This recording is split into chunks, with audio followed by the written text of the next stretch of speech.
It's pretty simple. The faster you drive, the longer it takes to stop.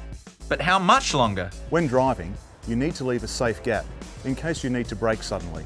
But how do you work out what's a safe gap? When you're driving and something unexpected happens, you need to consider the time it takes to react to the situation, and then how long it takes to bring the car to a complete stop once your foot is on the brake. The best way to know if there's a safe distance is to look at the vehicle in front as it passes a landmark, like a tree or a stovey pole.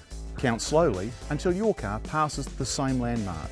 You should be able to count 3 seconds. This gives you a better chance to react to an emergency. Whereas if you're tailgating and the vehicle in front suddenly stops, you've got nowhere to go except into the back of them. Creeping over the limit, even by only a few kilometers an hour, can make a big difference if you crash. Roughly, if you're traveling at 50 kilometers per hour, it will take you 35 meters to stop.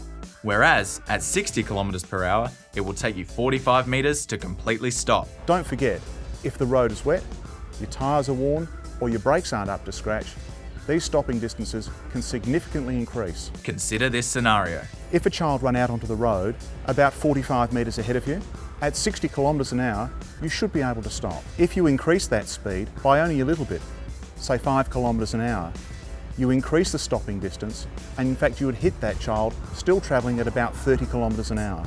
And if you're distracted, this makes stopping in time much more dangerous. Just half a second in reaction time makes a big difference in stopping time. If you're comparing two cars that are both travelling at 60 kilometers per hour when an emergency happens, one of the drivers is adjusting the stereo and takes an extra half second to brake, they travel an extra 8 meters before finally coming to a stop. So next time you get behind the wheel, keep a safe distance and your eyes on the road.